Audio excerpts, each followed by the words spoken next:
Topsnap Podcast here with you. It's me, Jason Medina. I'm here with MisterMemo. Yep. And this is going to be the intro for the podcast. Just wanted you guys to tune in. A lot of you guys don't have a lot of time to listen to a whole 2 hour or hour and a half podcast.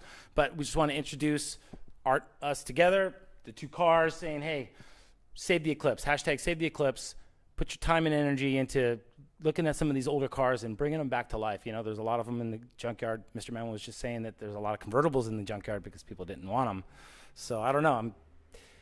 We want to put the culture in together. You don't have to have the best car. You don't have to have the 4G63. You don't have to have it slammed with biggest turbos. Just have the passion to bring one of these cars back to life and enjoy the community. Yeah, exactly. You actually hit it right on the spot. I mean, just bringing these cars back. That's the key thing. You don't want to see them in the junkyards like he just mentioned. There's a lot of convertibles at the junkyard. Imagine how many we could save.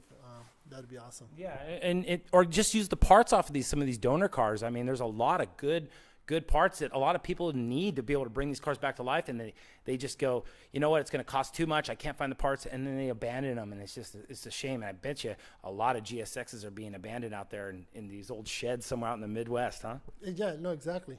I mean, that's where this car, Normal, Illinois is where this car was built. These cars were all built in the United States. They are not ricers. They're U.S. rice, for sure. Yes. Yes. No, I think you got it. Yeah, I got it. I was going to throw something in there, but I didn't want to say it, and then I messed up. But yeah, you hit it. Yeah, made in America with the heart of Japan, I guess. Yeah, the heart of Japan, for sure. And we're going to get into that in the podcast. Please, tune in. Don't worry. We're not going to scare you with it. All right, you guys, Topsnap and Mr. Memo here with hashtag Save the Eclipse and Topsnap Podcast. And what's the name of your podcast? Don't have one yet, but it will probably be Save the Eclipse or based off of the drivenlab.com.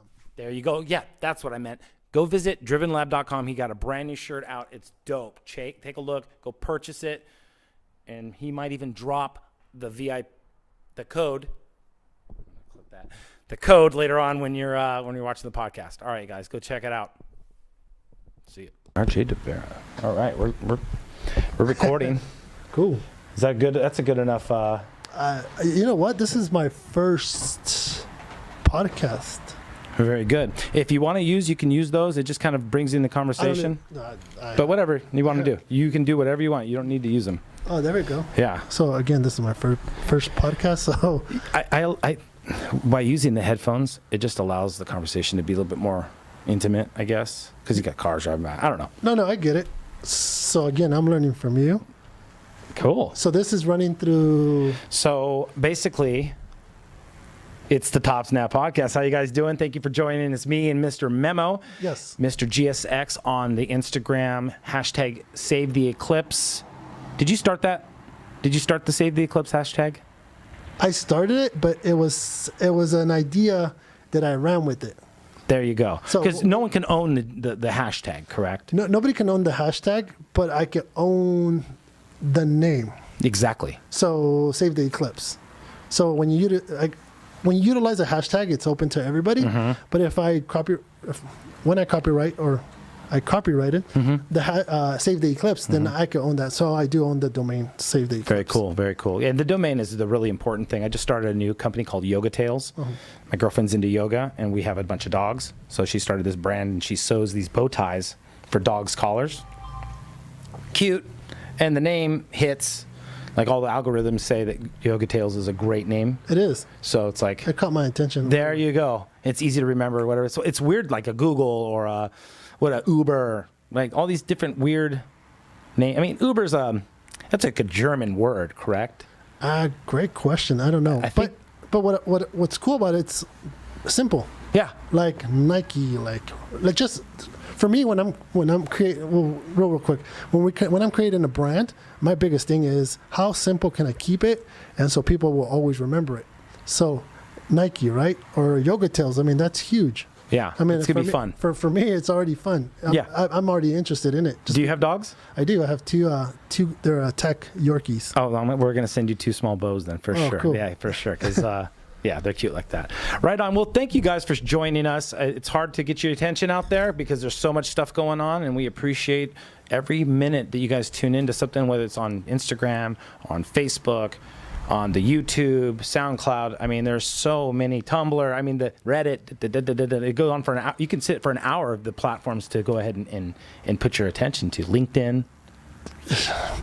Bro, so much content to so many different places to get the content. Yeah, exactly. Which is awesome. Yeah. For us, I mean, I'm 39 this year, and young man. it's all the vitamins. Yes. Man, it's just so much opportunity, so much growth. Back then, I don't want to get too far away from stuff, but you would have to go to a library or a magazine or somebody of a mentor, right? To learn stuff, and even to capture, like just basically like he just showed you, you would have to do something like that. But with all these different platforms, it's just so awesome. This book is from David Peterson, and so this book is comprised of so many historical lessons about what people had to trial and error. So the people already did all the groundwork for these cars. For the main focus behind this podcast was going to be focused around the Eclipse car, which is the DSM car. Chrysler and Mitsubishi, Chrysler Plymouth, Mitsubishi, they did a collab, and they called it Diamond Star Motors because they both have a star figure within their logos. So they mended them together and comes up with basically the star that you see in the Mitsubishi logo is the Diamond Star logo. However, the company was dissolved, I believe, in 95? Great question. I know I've seen it. Because that's why, or no, my bad. 99 was the last year they made it. 94 is when Plymouth dropped off, and they no longer were part of it. No. So like then Plymouth, Chrysler. That's when you saw the last of the Laser. The Laser, exactly. And the Talon, there wasn't a... Was there a... No, there was. So there's okay, 2G Talon. So we exactly. did. I think we lost just the Laser. That's the Talon right there. Yep. So that's the 2G Talon right there. And so going forward with that, it's just like, there's this whole historical part about cars. Everyone's into, the history of like let's say, Impala, Bel Air, the Bucket T. If you want to go back into my era of the 80s, the people were building Bucket T's back then. They were building like 57s, Chevys with rake, even like older trucks like the 56 Ford with the round fenders. Mm-hmm. So like a lot of those trucks back in my day, they were hot rodding around in high school. And then, when I got into college and stuff, that's where the DSM was really like just exploding onto the scene. But unfortunately, I was a fan of the Integra, front wheel drive, swap with the H23. You could stuff that thing in there. You got to like get a crane to like push that motor into that little frame. That was a hell of a car, those old Integras and stuff with those swaps. And I didn't get into Eclipse until I know what year it was. It was the year before 9/11, 2000. I went down to Mexico, or not Mexico. I went to Encinitas, and I picked up down the street, an NA 1990 with the flip-up headlights, NA 5-speed. And I remember driving that thing around and winding it out. And I went to a couple of these hop-up shops trying to get like air intakes and such. And I got excited about like wanting to make it super fast and this and that. And I'll never forget, I went to one of these shops and they're all like, why are you wasting my money? Why don't you just get a turbo car? And I'm like, well, I can put a turbo on it. And he's like, no, just get rid of that car and then just go buy yourself a turbo car, one with already this 4G63T in it. And I was like, yeah, whatever. And then I was going up the 405 and I was almost moved by Wilshire. And I was in my little, my flip-up headlights, 4G63, 5-speed. And all of a sudden this guy, I hear, psh, and he looked at me and goes, and just left me like I was doing nothing, like I was in reverse. And I was like, I'm getting rid of this car. And I sold it the next week. And I had the money and I drove down to Encinitas and I picked up the one I have now in my garage, which is a 92, solid headlights, 4G63T, front wheel drive, coupe. And I've had it ever since 2001 or 2000, late 2000. And then in 2005, I bought my 99. I went up to like Burbank and bought it off some guy. And I fell in love with that car. As soon as I just saw it, it was dumped. low. It's got that style. Yeah. Right? It's got the style. The 2G's just got a style about it. There's something about the 2G that, I mean, not taking away from any other Eclipse, but the 2G is just, for me, it's special. I mean, all of them are nice, but the 2G is like when they say, which one do you like best? It's just the 2G. Yeah. I think it's the best of everything because it's best of the 1G. And obviously, and they just, for me, it's it. But it's funny because when you talked about the Acura Integra, going back to even before I was into Eclipses and stuff like that, this is, let's say 98, I was street racing my Silverado. It was a new Silverado, but at the time, everybody was just street racing. This is before Fast and the Furious. Is that where you got that LT1 from? No, that was an LS1. LS1, sorry. Yeah. No, I didn't. But it was a brand new truck. I was racing that. So then I was like, how am I going to be part of my racing team? Because I started my own racing team back then and have a truck. It just doesn't, and it was all about imports back then. So I ended up researching and seeing what I was wanting. So then I was looking into a Acura Integra 1998 GSR. And I was literally going at the dealership looking at these. But it's crazy is because there's this girl that lived around the corner from me, or a couple houses down. Her boyfriend would always show up in a red Eclipse with a Kaminari wing, Kaminari wing and some 17-inch Yokohama ABSs on the car, and it was red all-wheel drive GSX. Oof. And so me being a car guy, I'm like, yo, what's up? What's your name? Da-da-da. We ended up becoming friends, and he gave me a ride in it. And when he launched an all-wheel drive turbo car, I just said, I have to have a GSX. Yeah. I don't care what it takes. So, yeah, sure enough, the following week, went to the dealership in San Diego, and first dealership said, at the time I was 18. They're like, we're not going to allow you to test drive. This is a sports car. So I said, all right, I'll be back. Sure enough, I went to the other dealership in San Diego Mitsubishi, which is no longer there. They're like, yeah, you could test drive it. Da-da-da. Me and my friend went. Next thing you know, at the time, 18 cars worth $27,000. I can't afford that. I can't finance that. So blessed to have an awesome mom, and she financed it for me. What? So allowed me to say, I'll be back. I'm going to bring my mom. Sure enough, at the time I was already working though, so I did have the finances to pay for it. Mm-hmm.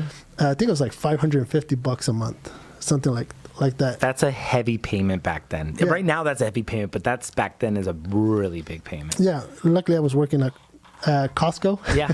So Costco was paying really good, and paid overtime and all sorts of stuff. But so anyways, got the car, took pictures, roll up, black on black, all-wheel drive turbo Eclipse, direct from the dealership, which if you guys watch my stuff, I still have that original car.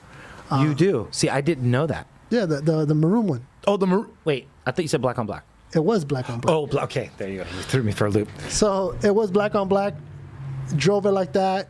Put some lowering springs on it. Eventually put a turbo timer. Everything was Greddy, HKS, stuff like that. Apex or Apexy. So I ended up doing that. Just some bolt-ons, intercooler piping, all Greddy. Blow-off valve, turbo timer, boost controller, ACT clutch, because the clutch just flew right through it. Yeah. Again, 18 years old, I just dumped all my money to that. And what ended up happening is that the street racing scene got really big. And this is pre-Fast and the Furious. And then they started cracking down on street racing even before Fast and the Furious. Oh, yeah. So what ended up happening is that I just didn't want to get caught in that situation.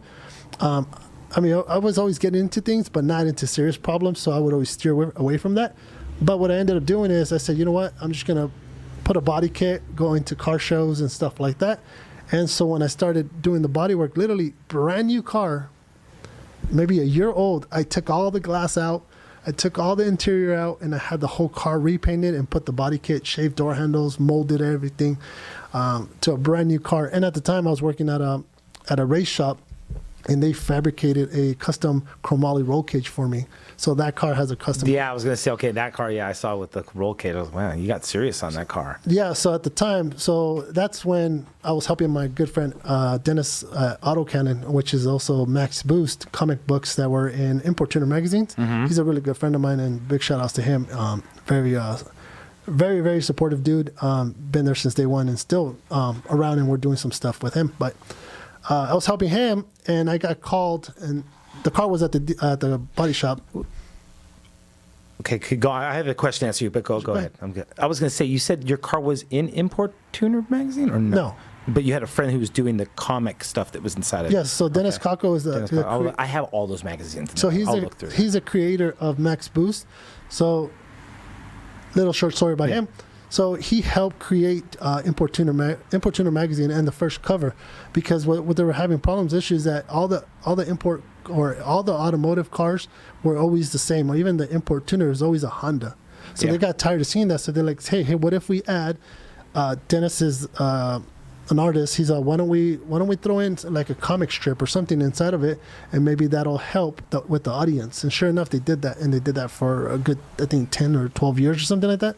So that's who Dennis Kako is. Wow. Okay. Cool. That's a cool backstory, because I'm an Import Tuner collector, modified, all those magazines. I mean, everyone used to say, why are you saving these? Throw all these old magazines away. There's no way I'm throwing. There's too much knowledge in these. And I mean, I know that you can go on the internet, but I have it right here. And if I want, I can scan it all and put it on my own page and give props to the people who made the documentation, and you can share the information to people, you know? And I think that's actually coming back now, right? When you could physically touch something, because now you could get everything online. So that's good, because you get it instant, but there's nothing like touching something. And I'm so true. And I'm sure the kids nowadays like that, right? So they appreciate like podcasts, or they appreciate us talking about certain things like that, because we're giving them information that they've never heard or seen. They've heard about it, but they've never seen it. So I think it's huge. It's perspective, man. It's like, and I'm even gaining perspective from the youth, because it's like, yeah, it's a full turn, because we felt the same thing. Well, at least I did when I was growing up. I'll be 47 in July. And so I graduated in 91, and like things were, like everyone always talked about, okay, you better get into computers and this and that, because that's going to be not just for your job, but it's going to be the thing that controls all the stuff, including cars, because I was in the auto shop and stuff like that.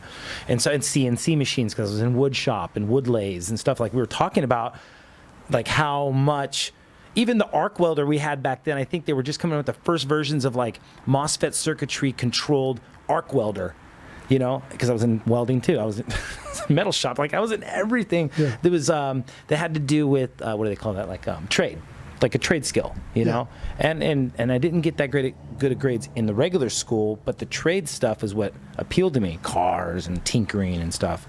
And so I think now we're getting to this perspective age where, like you said, there's this tangible thing that to me was just something I grew up with. Like the new thing for me is the electronic age and everything digital, but kids who were born into that, they're looking for the opposite of what I'm kind of like veering into. It's so weird. It is. It's crazy. What's cool about being my age, or even like, let's just say 35 to 40, and I'm not saying 47, is it? No, please trust me, you're good. I'm just saying people that were born in the 80s, it's a little bit different. So I was born in 1980. I feel like I'm blessed to be part of the old school stuff, where I got to have to go to a library and check out a book, had to do physical stuff, right? But I'm blessed too to have been part of the whole technology, gaming, video, cell phones. I remember having to work on a computer that had the screen was green, and it had floppy disks, right? You had to code 3.5-inch floppies, right? Yeah. The big ol'. Yeah, right? And then they came out with the diskettes or the discs, right? Or the harder disk. But yeah. That's what's so cool is that, and I think that's why, even if I know a lot of people are going to be younger that watch this as well, because hopefully we could get you guys to come and subscribe. But I think that's what they're looking for, is they love hearing stuff like this and getting to know what it was and back then. But anyways, so it was just I feel blessed that I was born in the 80s, and what I meant to say is I'm old enough to understand, but young enough to be, I guess, not cool, but to understand them too. Yeah, you're my brother's age. My brother's born in 1979. Okay. And me and my brother are like best friends, you know? And so it's like he was the one always listening to my music and listening to the stuff. He was all into the shit that I was into, you know? And he was just, obviously he's like 5-6 years younger than I am, but he Yeah, it's just an interesting perspective, even even that changed from me to him, and then I see his son who's 15, and that guy doesn't want to leave his room because he's got his Oculus Rift, and he's got. And which is nothing wrong with that. No, not at all. There's nothing wrong with that. That's just where we're at in nowadays. But yeah, no, I mean, MTV was huge. Yeah, I'm just having flashbacks when we're talking. No, for sure, but that's what it's about. Is because it's this full turn circle. It's like that's what Save the Eclipse is about. Is like saving some nostalgia, saving some a capsule of time. I was thinking about that earlier before you came in. I was in my toy box room with all my Hot Wheels, and I was just like looking at all the Hot Wheels. It was just quiet. I was just trying to get my thoughts of what we're going to talk about and such. And I was like, wow. Like looking at all the different styles of those cars, and that's not even a fraction of the cars that are designed, like some of the cars behind you and this and that, thinking we have built more than just cars. Like this is like something that's like now part of human beings. Like vehicles are part of us in some weird way. It's not saying the bicycles and all this other transportation is important, but I think now where we're at in the time in our lives where automation or autonomous vehicles are going into play, and Tesla and electric vehicles, and you're feeling some revolt from the old schoolers, good old compression engines, gas combustion engines are kind of like, some people, not all, there's a lot of love to the electric community, but some people are just like, there's no way, I won't subscribe to it. They hold a revolt to it. Like, what do you think about that? Like that whole change of the community on that aspect too. As far as the death, maybe I don't want to say the death of the internal combustion engine, but a drastic of enough change to where it's like horses. You can go and see horses. You can go ride horses. They haven't evaporated, but they're not like on the streets and the roads like they used to be for transportation. Exactly. So do you think the combustion engine will be like the horse in some respect? I don't, not necessarily. We won't obsolete because not everybody rides a horse, or at least not for transportation here in. Well, not particularly here, but but some parts of the States, right, or the world. I don't think we're gonna. I mean, we won't know until we don't have it. Yeah. And until we don't have it, that's when we're gonna be like, damn, we miss it. Well, let me put some perspective, like what you just said. Like, you don't see people riding horses here, but there are communities in the United States or in the world, for that matter, who use horseback regularly for towing and to get to the store and wherever. So I think in the more congested, urban, high-rise type things, you're going to see less and less internal combustion engines. Yes, being available to just drive around town. Like, you're not going to just go down to downtown LA in your car unless you have like some kind of special. There'll be some kind of I don't think it'll be like it is now. No, that's all I'm saying. I think it's just going to be like almost like a weekend car. So for like classic car guys, or even 1920s or T-buckets, those are cars you don't drive on a daily basis, but you will drive it to go have ice cream down the street with your lady, right? Mm-hmm. Or you go out on a Sunday cruise or something like that. So I don't think we'll completely lose them, but eventually you'll start, if we don't take care of the cars now, as far as the ones we do have, they'll end up more in the junkyard and being scrapped. Mm-hmm. I think more of, and I think when I'm bringing this up is more of the engine itself. I don't think the cars are going to disappear, because I think like the resto mods we see now from the 20s and the 30s and the 40s and whatever, or even go back further, some of the cars in like the late 1800s that they're kind of restoring. You can go to museums. I believe, which used to be run by steam. Yes, steam engines, exactly. Yeah. So are we going to get to this resurgence where people are pulling all these old internal combustion engines out of the shells of these cars and convert them into what I was telling you earlier, electric? I think you will see a lot of that, but I just people will hold on to things. Yeah. And even a magazine, but they'll hold on to that car, and it's going to be even worth more, whether it's an Eclipse or whatever, Integra, whatever it is. That's why I think it's very important, coming back into this import scene, is after my import tuner days, I started searching for classic cars. So I would drive through neighborhoods and look for these cars. You know what's funny? I caught myself a couple of weeks ago doing the same thing, but not looking for classic cars. I was looking for 1990s, 80s Japanese cars. Why? Because there's still a lot of those, and there's a lot of them in front of people's yards that are just sitting there. Just sitting there. And how cool is to get one of those that might be a gem for you for a couple $100. You restore it, and you get to go to Honda Fest or IBOC Honda Meet or whatever those. And if you start looking at some of these guys that are our age, are starting to go back to the classic 90s or 80s and even 70s cars and restoring them all to original. So now they're actually, you see a Honda an EK, sorry. Oh, yeah. These kids say EKs. Yeah.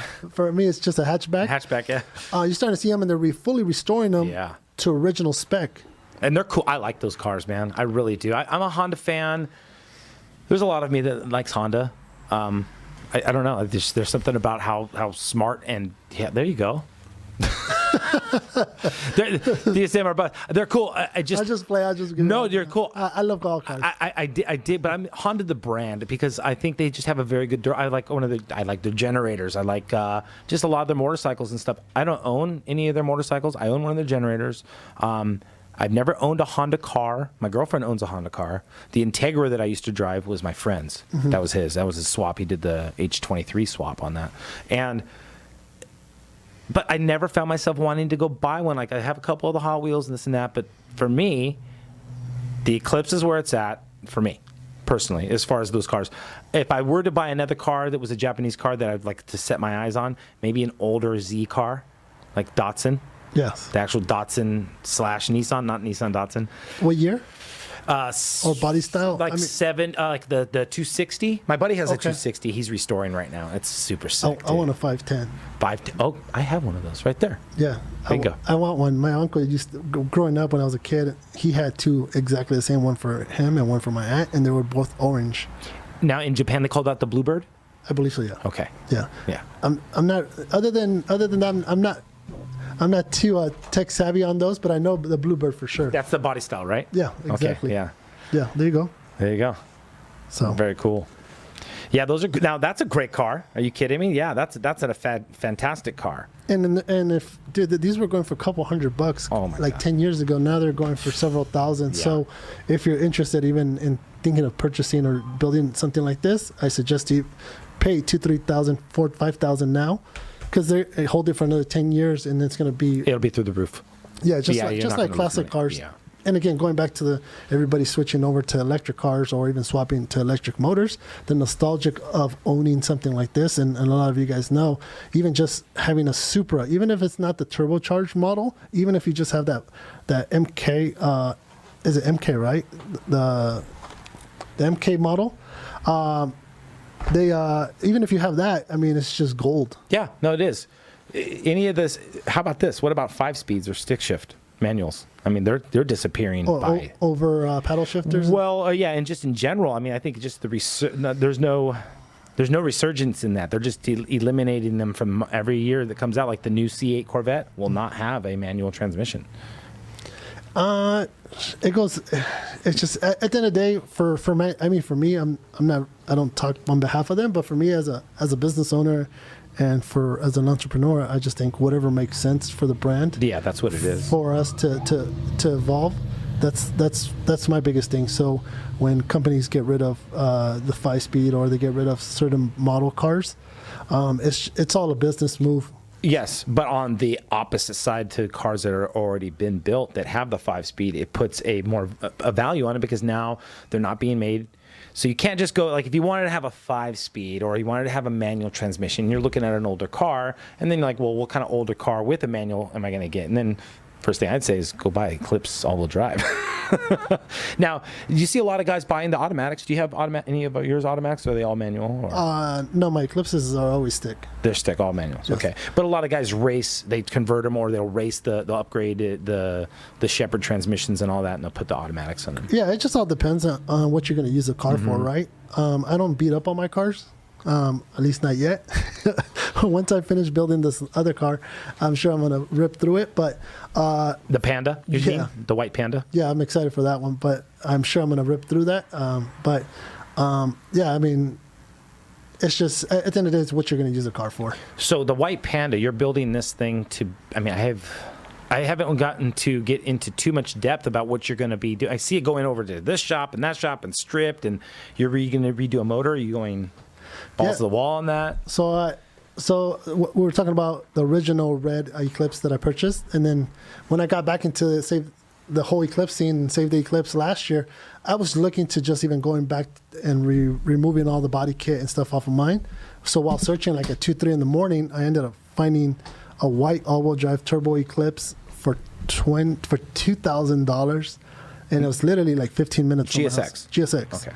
For $2,000, I was like, "There's no way." So I wasn't gonna message the guy at 2 in the morning. So I messaged them. It was on OfferUp the next morning, and he's like, "Yeah, I have it here." So I ended up picking it up. I looked at it, and man, he had the motor. So with the motor and everything, it was $2,800. So he just pulled it out. He got it from the original owner. He pulled it out because it had a back clutch. Okay. So what ended up happening is I ended up picking it up for $2,800. It's a 99, you said? Yes. Yes. So it just happens to be I only like the 99.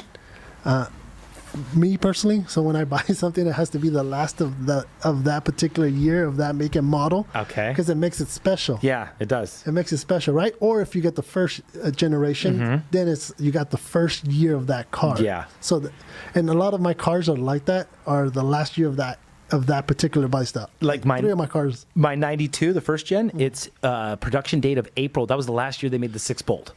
And it's got the 6-bolt. It's like one of the last 6-bolts ever made. You know, like the Chevy SS out there. They don't make that car anymore. The Holden Commodore, and that's a 17. That was the last one sold in California. Pretty much the last one off but you know, it's at the end of the production line on it. And so that makes it very special. It makes it special to me. It goes back to touching and having something that's collectible. Tangible, collectible, something that people are going to revere. Yeah, people revere these cars. Like you said, I wanted to ask you a question about, you had the Integra GSR, right? The Integra? That I wanted. Oh, you didn't, because you got the black one. I got the black Eclipse. Those only came in 3 color, right? The GSR? I want to say yellow? No, that was that. So they came out with obviously for those that know, the Type R. The Type R. So the Type R was the Japanese racing spec. And those 3 colors, right? Yeah, so I don't remember what years. I think it was only 1 or 2 years that they came out with that. I want to say 98. Yeah, it was yellow, white, and black. Black, yep. And I knew a couple people. Yep, that's me running my mouth, and then the camera doesn't like that, and it just shuts off. So, yeah, no worries. It happens. Plus, we sidetrack. Yeah, well, I do that. That's what my podcast is about. It should be called Sidetrack Podcast. Bro, you should just call it that. You should just put Sidetrack. Or just put AKA. AKA Sidetrack Podcast. Oh, shit. Yeah, we were just talking about GSRs, I guess, right? The Integra Type R, and then we were just saying, you know, like, look at. And the White Panda. And the White Panda, yes. And white cars are your color. Yeah. White cars, I like that. That's why I got that. I didn't want any other color but the white car on my Chevy. Yeah. Yeah. And this, I'm okay with the silver one. The red one at home, I don't know. What should I do with that, Memo? Like, what do you think I should do? It's in great shape. The body's straight. The interior's awesome. Is it 4G63? 4G63T. Okay. Full built transmission, quaif diff, all that stuff. Side exhaust. So it's a GSX? Yeah, no, just GST? GST, yeah. Okay. More of a road car. Well, I mean, at the end of the day, it doesn't matter. I would just try to bring it back to original, and maybe I know they made a cool looking turbo wheel for, I don't know if it was that year or the newer year, but I would just keep as is. Keep it as is, right? And then just restore it. Because I was racing a Porsche up on the toll road, and this guy was going like 140, and I just dropped a big 16G in from eBay or some stuff like that. Horrible. Didn't tune it, and trashed it. So again, a lot of people and a lot of the people that purchase Eclipses, not necessarily you, we tend to just throw a big turbo in there and do some stuff and hope we're thinking that's gonna last and it's gonna hold up. So I think the whole purpose of the White Panda and even my Red Eclipse, the Red Eclipse is all original, 53,000 miles, never been touched, never been open, no nothing, stock turbo. The motor. Yes. But the car, you redid. Yeah, the car I did. But the whole purpose of that is that once you start messing with it, if you don't do it right, then there's going to be repercussions. So that's why we see a lot of these cars, not only Eclipses, but other cars, Integras, Hondas, whatever, we see them junk because people go in there and drop a turbo, do a turbo upgrade and do this, and they don't spend the money.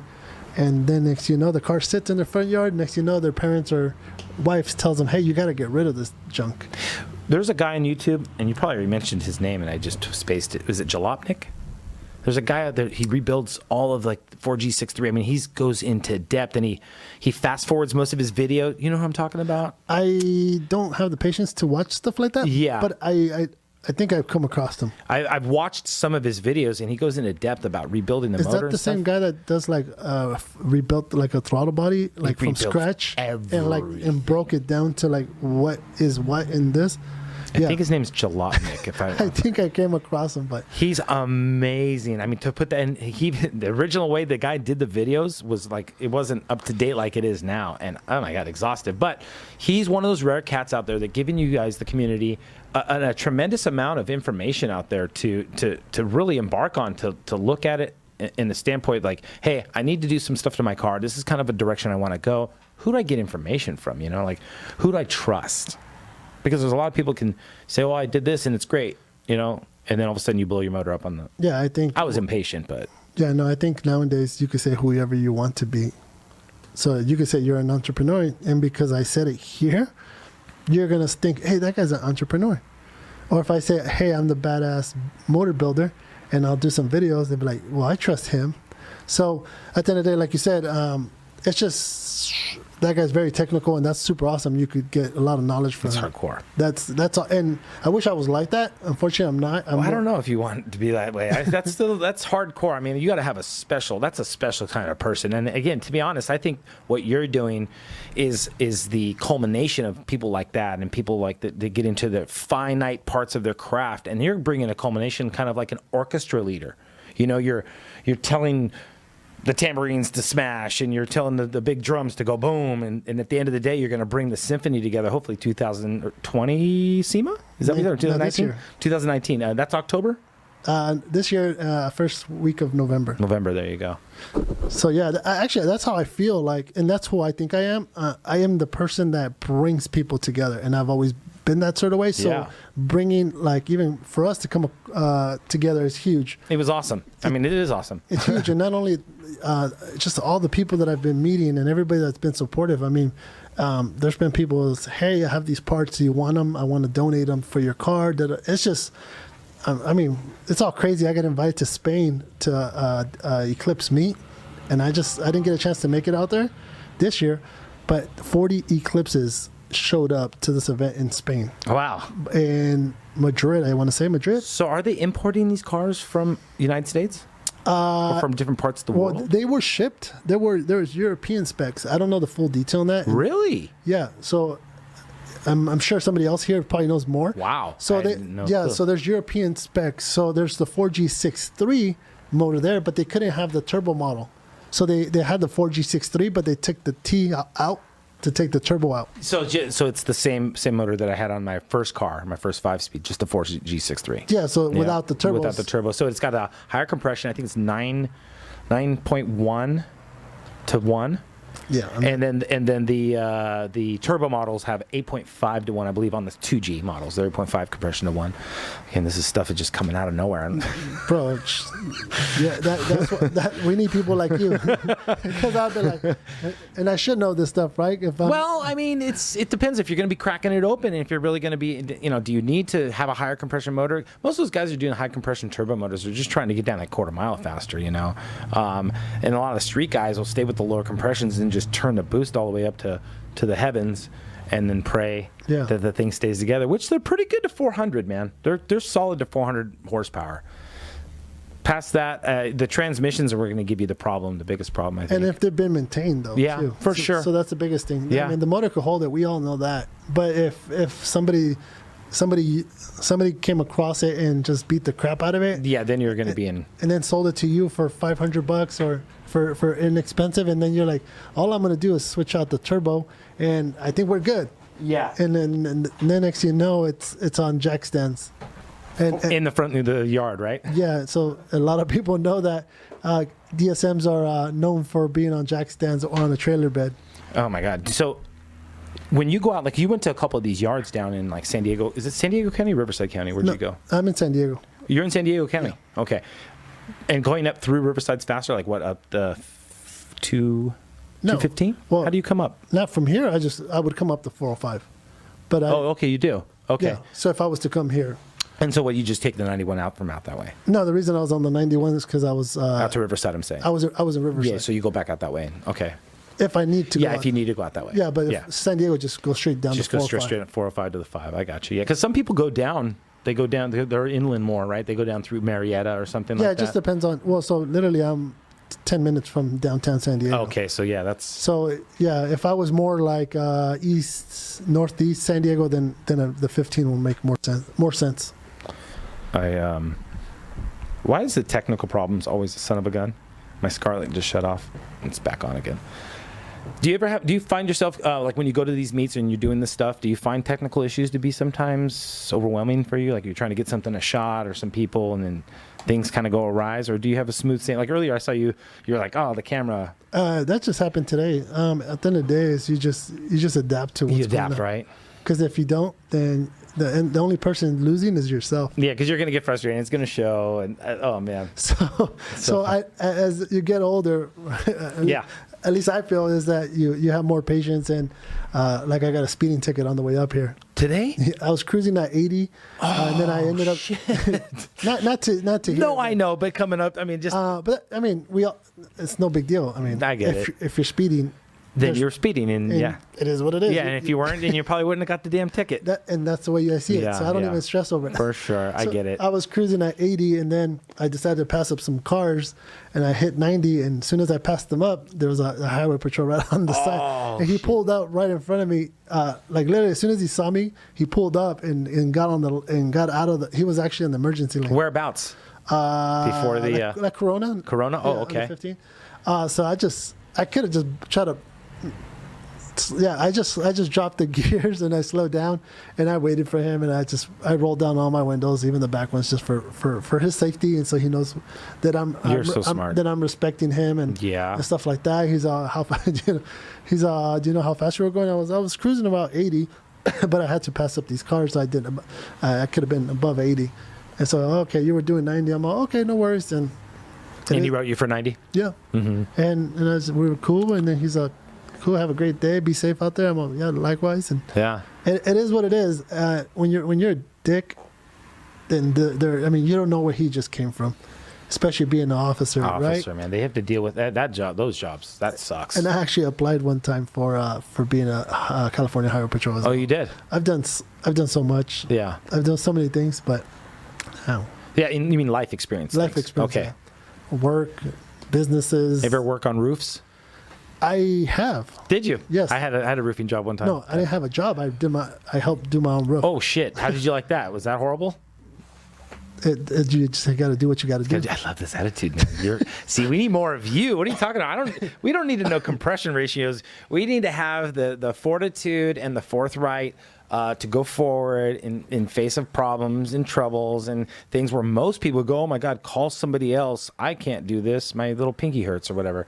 You know, you're getting up on your own roof and you're doing your roof. Yeah, I mean, I'm sure at the time it sucked. Right? Good times. It probably sucked and I was hating it. But as of now, it's like, okay, what do we have to do? Okay, I just drove an hour across this way and cool. I wasn't like, oh shit, there's traffic. Oh shit, it's raining. Oh shit. No, I was like, just cruising through. Just cruising. I can't believe it started raining earlier. Yeah, I was just cruising through, and it is what it is. I just know that I have to go here, and I have to be there, and that's it. On one of your YouTube videos, you said something on there that you, what's the word you used? You said, how did it go? Oh, you said that you're not very mechanically inclined or something like that, but you work on your own car. Yes. So what do you mean you're not mechanically inclined? Meaning that I can't tear apart a motor and put it back together. Okay. What you think you can't. I believe you could. Oh, so that's the right thing, right? So I tell myself I don't know how. Oh, so that you can learn? Yeah, we all can. Yes, well, we all can, for sure. So see how he just caught what I just said? So I just told myself that I couldn't or I'm not capable of doing it. But we all are capable of doing it if we really want to do it. I got you. I'm feeling you. So you caught me and you set me straight. You're like, well, I know you're capable of doing it. Yes. And then I'm like, yeah, I am. Yeah, for sure you are. So because you're already doing this far to your car. I mean, wow, you're getting deep, man. Most people won't even go anywhere near what you're going in. So the reason I say that is for me not to learn how to do it. That's all it is. I got right? you. Because you're like, I don't got enough time for that. I got to make money on my other things I got going Yeah, on. well, we all have time and everything. It's just at the end of the day, it's just I choose not to do it, so I make the excuse. I got you. That I don't know. Yeah, then for I'm sure. not mechanically inclined. It's one of those things. It's like painting a painting, I believe. That's why I look at people who do motors, like artists, like if they really do them well and they know their stuff, chamfering the edges on the crank and doing all like little tiny, like this old school mentality of just really going at the motor in a fine art type of way, right? There's people you probably meet out there all the time that do this, right? It's just, I don't know. Yeah, I mean, I got a chance to go to D-Sport magazine, but they also have a full-blown machine shop. Aren't they local? Mm-hmm. The Fountain Valley, right? Yeah, down that way. Fountain Valley. Yeah, I met one of the guys that was working over there. Yeah, Mike over there at D-Sport magazine. I got a chance to visit them a couple of times and see their machine shop, and they got a full blown shop over there with a dyno for all-wheel drive cars, and they got a beast of a R33 too. But man, it's an art, and I totally respect that. It's just the reason I say I don't do it, or I just am not mechanically inclined, is just I just don't have the time to get that technical. Yeah, I think you're mechanically inclined. I just think that you just choose not to work on motors. That's all, right? Yeah, that's it. Because you're tearing apart your car. That takes. I mean, you have tools, right? Yeah. You had a warehouse. Yep. That's rad. What made you get a warehouse? So 2007, 2004 to 2015, I owned a limo company. So I needed storage space. So where was I going to put my limo or limos? So funny. So what I ended up doing is purchasing a warehouse space, so a suite just similar to this. It's only 1,100 square feet, but the one on the video. Yeah. And so eventually, hopefully, turn it into something like this. Yeah. Go ahead. With lifts and stuff like that. Okay, I got you. Yeah. Oh, okay. So, very cool. Car lifts. Yeah. So basically, move over my channel and my hobbies over to the warehouse. Yeah, exactly. Because right now, obviously, if you guys watch, I'm in the garage. Mm-hmm. That's cool, man. Then keep it up, because that's, again, it looks. That's what a lot of people don't see. Like it always looks different than what you would perceive, or maybe you're perceiving something that's a little different than really what it is, or something like.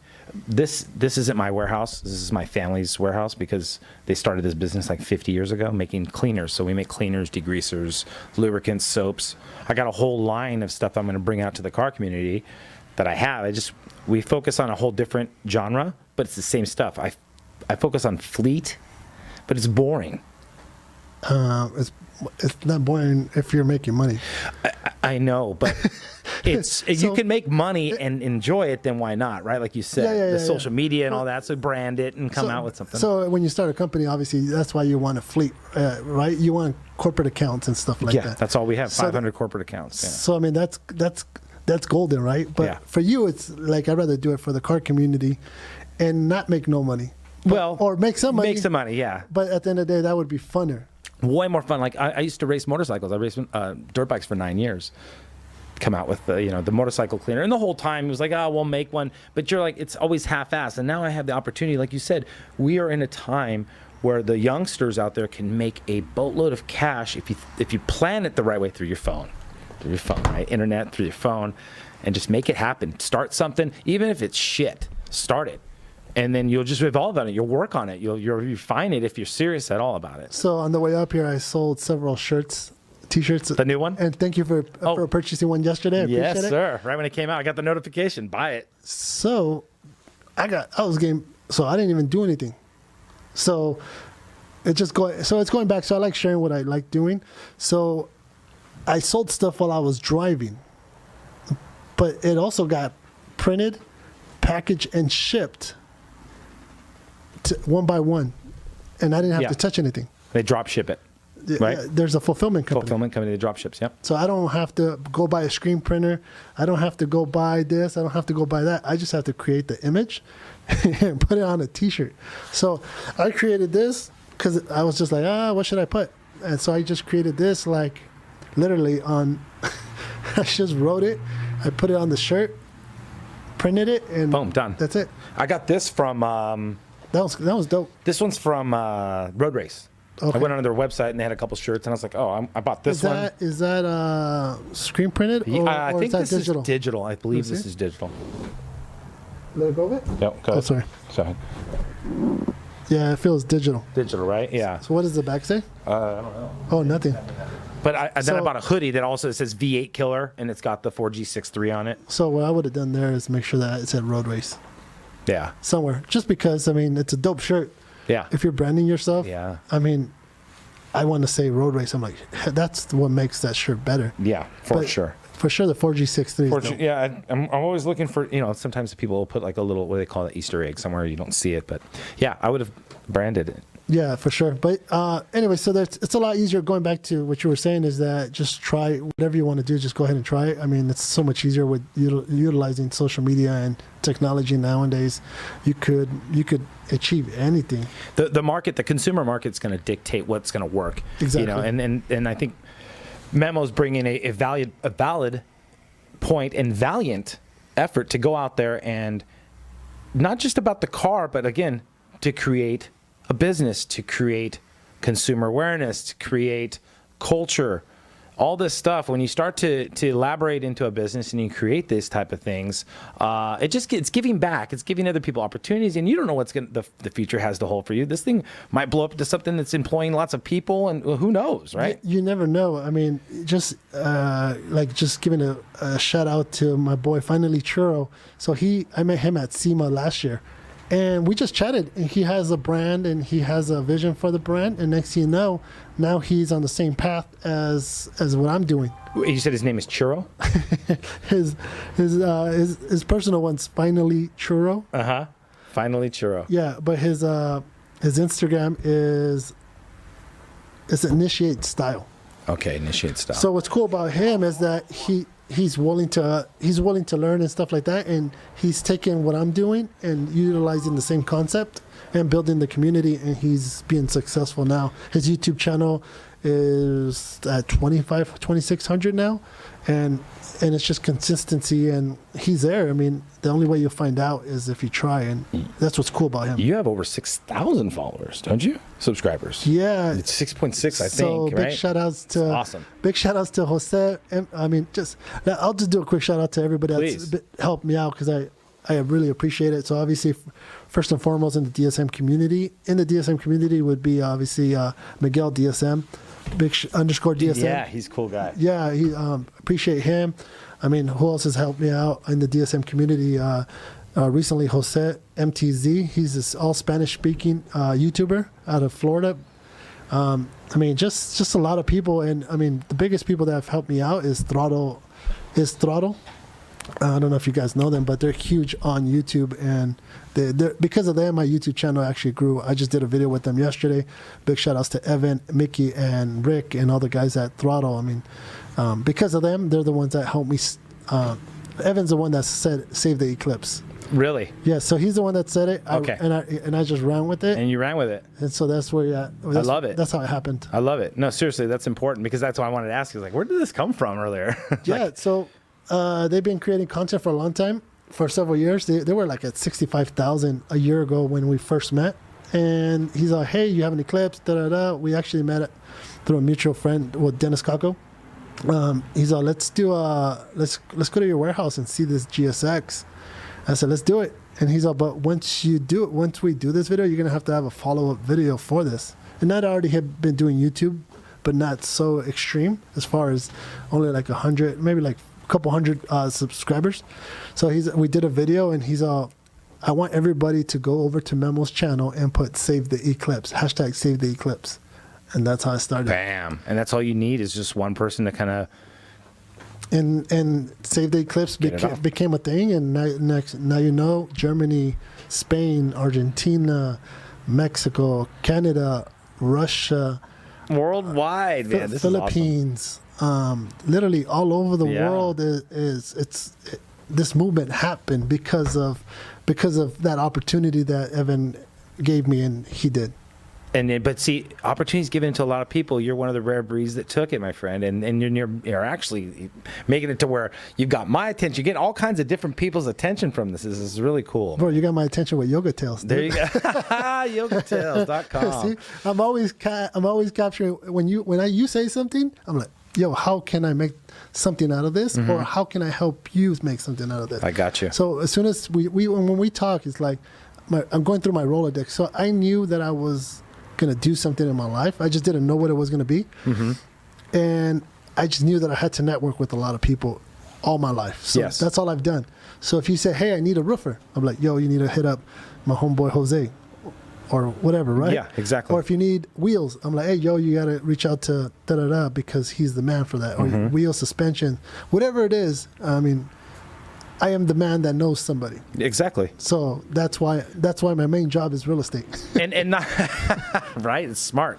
Yeah. And then that's the reason not only that you are the man that knows somebody, but you're the man that knows somebody that's willing to put people in touch with each other and connect people. And that's cool too. And I think that's the biggest thing is putting a good database, a network of people around you that are the same as you, so that, you know, you're not referring somebody that's going to flake out or something like that. Exactly. That's awesome. How are you on time? This man's going to be in a lot of traffic. My goodness. It's all right. I just need what are those energy drinks nowadays? Oh, there's a bunch of them, man. Yeah, no, there's the one with the creatine. Oh, shit. Let's see. Oh, my God. Look at you did that right there. There's one with creatine? Yeah, with the B.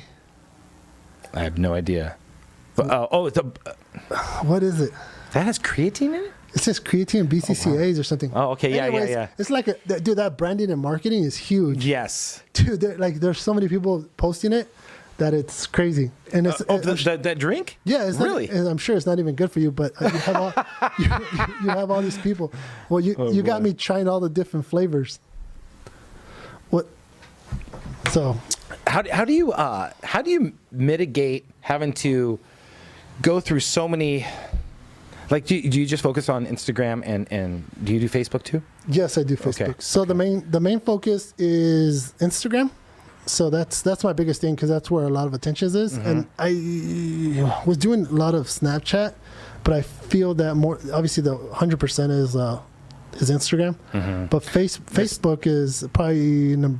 Do you link the Instagram to your Facebooks? I do, but I feel like it's not organic. Okay. So I mean, you still get traffic, but I feel like people are like more organic stuff. Okay. So if you drop from Instagram straight to Facebook, it's almost like you're being lazy. Okay, I got you.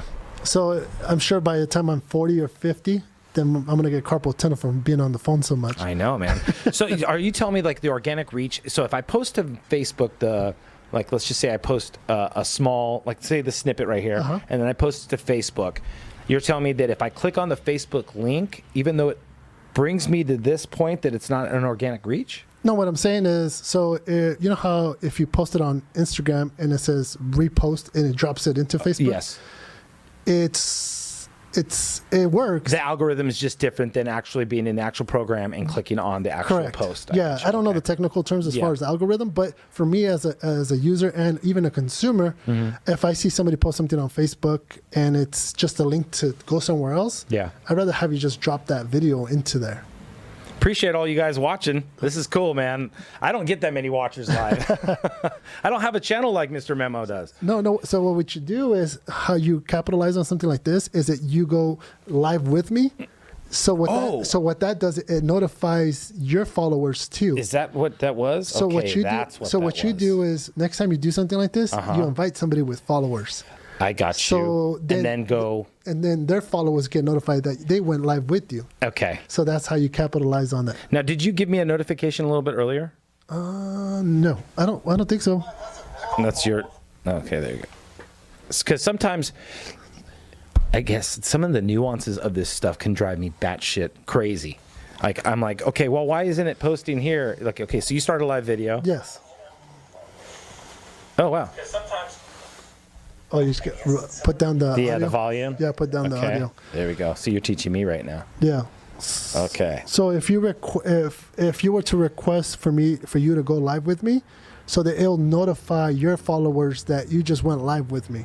Okay. But the way you capitalize on it is if I have bigger following than you, then you want to invite me, so that I go to you and then it notifies my followers. Oh, cool. So So you just requested. Yeah, exactly. Okay.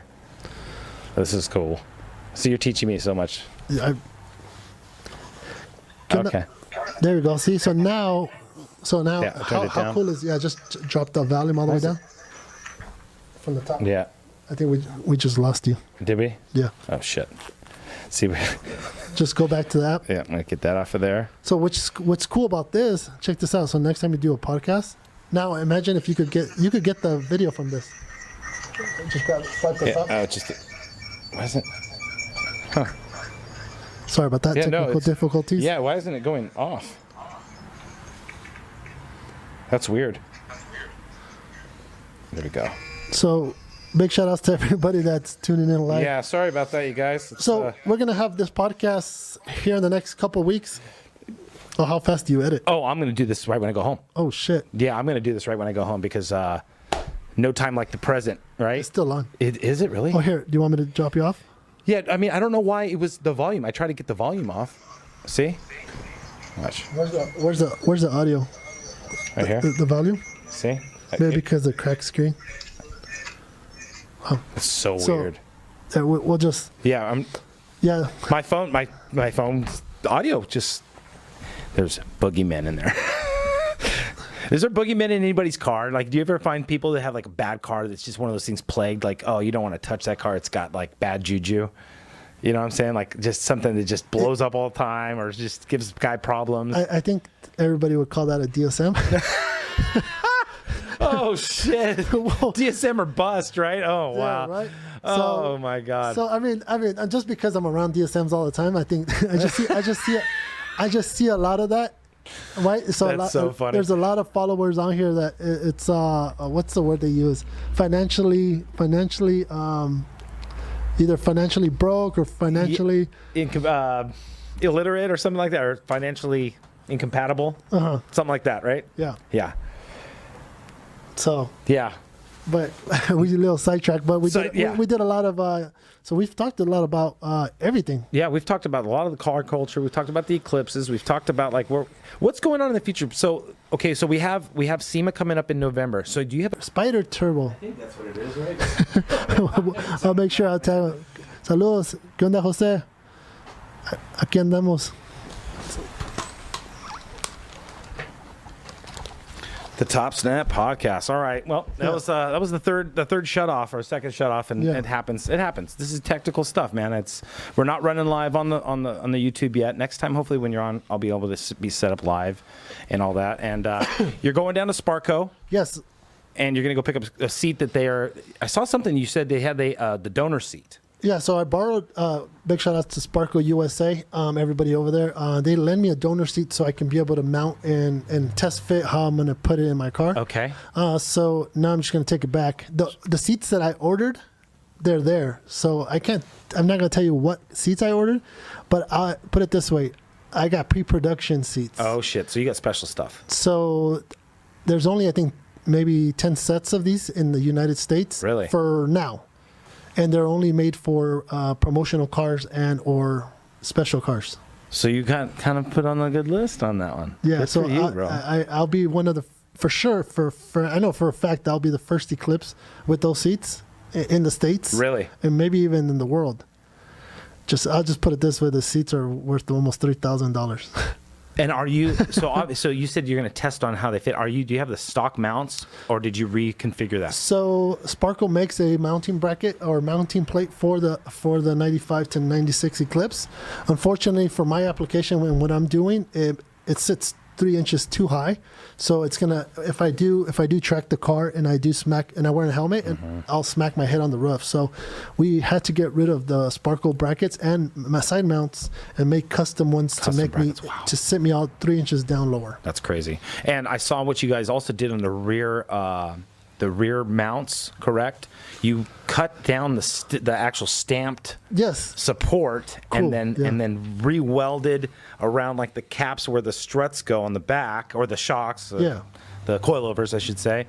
And then you eliminated that brace and then you reinforced that spot too. Well, it'll be reinforced. Yeah. Yeah, that's a lot. That's trick shit right there. No, bro. Shout outs to Sam at Rothfab. Yes. He is doing some custom crazy stuff. So I wanted there's no point in having that factory brace because obviously something's going to go there stronger. So yeah, he's making some. When I went there earlier, he's making some Iron Man shit. I was like, yo, that looks like Iron Man. Yeah. You know, when he was in the cave and he was making his own suit, like that was him. Like he's out there like doing the special thing around that shock tower. Okay. Now. So it's gonna be fully embraced. That's cool. So just don't tell nobody. Yeah. It's gonna be a full certified roll cage. Oh, no kidding. Yes. So then you can be certified to go on track. Track either straight line or. Are you planning on doing road course? Yeah, I think it's mainly road course. Okay, so good. I'm gonna do some button willow stuff. You know what's funny about that? And not to interrupt you, but most people would get the all-wheel drive and say, you know what, we're tracking this thing 1/8 quarter mile. Which is cool still. Yeah, for sure. No, I'm not saying. I've dragged my Harley. I've dragged my old car, my Subaru. I love that stuff. I like the fact that you're going to road course this thing. Yeah. That makes me excited, man. Dude, I'm excited. That makes me want to go get that thing ready, and I'll go road course with you. Dude, I think we should game plan that and make it all a thing. Oof. So big shout outs to the NASA Association. They handle road courses in California. So I'm a member with them. They're awesome. So what I try to say is stay out of the canyons. Because I mean it's fun, but it could be not only for yourself but for other people. Yeah. So become part of an association of whatever, but get on the track if you have a car. Yeah. Because it's funner on the track. I tracked my Honda Accord, my 2017 that I had prior to this one, and I tracked it. I was going 120 on the left turn, and I'm like, the car was like sliding. Yeah. But there was nothing like that because I knew if anything did happen, there's not another person or another car next to me or even people on the road that could get injured. So keep it on the track. Yeah, because what happens is when you want to go push it to the limit, you can't really push your cars to the limit in those areas. But on the track, listen, you go off the track, you're safe. You're going to go slide. They have these slide areas everywhere. They got bales everywhere. And, God forbid you hit the water things and damage your car. But you're set up. I mean, when you go to the track, you're wearing the helmet. Like the canyons, the likelihood of you putting a helmet on is probably going to be slim to none. And even then, when you slide in to the other lane, you hit another car, a motorcycle, you go off the cliff. Yeah. This is not a good day. No. And you can go and have that kind of thing at the track and walk away still saying, hey, that was awesome. Did you get that on camera? It was amazing. It was fun because no one got hurt. Yeah, exactly. So maybe we could set something up and I'll keep you guys posted. Maybe put even if it's all imagine being all eclipses on a track. Oh my God, that'd be so much just fun. like there's a Honda challenge and stuff like that. Yeah. So we have connections at that association. So maybe we could do a track day. They have a DSM shootout back east, right? They do. They do, but we don't have anything like that on the West Coast, do we? No, there's not too many drag races. Drag strips anymore. I think there's the only one is the Palmdale. There's Irwindale. Or is it Irwindale, Irwindale? Yeah, Irwindale, which is up to 605. Is that still It's an quarter? 8th mile. It's 8th mile. See, so Yeah. 8th mile. I mean, that's like No, for sure. It's too small. But like I'm saying, but even like an SCCA event, or like you said, Willow Yeah. Springs, or something. so. like Yeah, SCCA. I'm down with that. Yeah, that'd be fun. But yeah, for sure, I want to go out to shootout this year. Okay. Have you ever done an autocross event? Yeah, autocross. Yeah, autocross No. where they set the cones up in a parking lot and all No. that. Okay, I want to do one of those too, just No. because. You're gonna see that you do one first, do the other. Go to a big track. I've done both. Oh, okay. But I want to do one on my car. I've never done, because I've done them like the GT3 and the autocross, and then I've done track days. I used to race shifter carts, Tony carts. Oh, nice. Yeah, those things are fun, man. Shout outs to Musgrave team. Oh, there you go, Team Musgrave. Right on. Have you ever done a shifter cart? I haven't been, but they've been wanting me to get into one. Please do it. I almost bought Sergio Perez's shifter cart. Oh, wow. Do you know who Sergio Perez is? No, but I mean, Sergio Perez. Wait, I know that name. I know you know the name. Hey, there we go. Shout outs to Musgrave team. They just There you came go. on. Right on. Yeah, so Sergio Perez is a Formula One driver. That's why I know The that only name. Okay. Mexican Formula One. Okay, driver. that's why I know that name. Yeah. So he does karting. Of course, all these guys practice in that stuff. It's the cheapest way to do it. Yeah, well, not only that, correct me if I'm wrong, but that's the hand-eye coordination. That's where you start. That's where you get all your. It's like a simulator, right? Yeah, because the shifter cart pulls about 3.5 to 4 Gs in the turns, and you're not getting that out of any road car cart. Like, there's no way you're going to get that out of a road car. Doesn't make it. They don't make them that do that. So, the closest thing to formula, and what's that? Do you believe that the 96 to 99 are not real DSM since they are not? Oh, I love this. This is a question that I was listening to on your thing. So it says, do you believe that the 96 through 99 cars are not real DSM since they are not produced? Not. No, it's a real DSM car. The company was still around. DSM was still around at that time. Yes. 99 was the last production DSM because in the year 2000, Mitsubishi took it over solely, and they come out with the 6-cylinder. I think that the word DSM should stop at 99. Yeah. I mean, no nothing against third generation and fourth generation Eclipses. No, but they're not DSM. Technically, it wasn't the business. No, so Company was at the end, I think it stops at 99, and that's why I choose 1999s. Yeah. Well, it's like you wouldn't call the new 370 from Nissan. You wouldn't call it a Datsun. No. It's not a Datsun. Yeah. But the 555 Bluebird was a Datsun, and there was a period of time where Datsun and Nissan shared the name, and then that's fair to call it because they were sharing the name and the corporation. I just think that, I don't know. I guess you got to go by whatever the company produced at that time, right? Hey, if it's in the books, that's what it is. Yeah, if it's in the books, that's what it is, exactly. That's how I look at it. Yeah, so, yes, sir. Cool. Well, thank you very much for showing up to the podcast. I think we covered all the bases for now. I hope so. I'm sure we'll do this again. Please, let's do it. Maybe at an event or something. Yeah, dude. We got to do something. If not, I can't wait to put mine up and then have you as a guest as well. I would love to. And if you need any help with me coming down to help you plug in plugs or do whatever, my knowledge, for sure, limited knowledge. No, we'll figure something out. Maybe like next to your car or something. We'll do something. For sure. And then and we'll have to get out there on track day and do some stuff. Check out MisterMemo at at Mr. GSX. Well, I got a couple of them. I know. Yeah. So at Mr. MisterGSX. Okay. For your DSMs. Yes. And for if you just want to know what I'm up to personally, outside of the Eclipse stuff, is Mr. MisterMemo, MEMO. Memo. That's what it is. Yeah, and that's like real estate stuff and all that kind of stuff. That's my personal one. Personal. So my real estate one is Mr. San Diego Realtor. There we go. The man's a businessman. So we do a little bit of everything. This is a real entrepreneur, ladies and gentlemen. Person who will buy stuff, find finds, polish it up, and then turn it back out there in the open market for some other person to love it. Yogatales.com. Yogatales.com. All right. Hey, thank you very much for showing up, huh? Thank you guys for watching, and hopefully make sure to hit a subscribe and a thumbs up if you do this. Yes, do the subscribe, and then the little bell will pop up after, because some people are looking for the bell. I can't find the bell. It's usually on the top right, on the right corner. Hit that, because then that'll notify you when he goes live. So make sure to go support him. And MisterMemo, too. Yeah, support all of us. Yeah, support us in the channel. All right, you guys, go out and have a safe weekend. It's Friday, May... Is it the 10th? 10th. Friday, May 10th, 2019. Hope all you're all well out there. Go out there and smash it, grab it, and do the thing you need to do that makes you happy in life. All right, you guys. Take care of your friends, your family, and your loved ones. Give grace and humbleness back into your life. And #SaveTheEclipse. Cool. Peace. Peace. Shoots.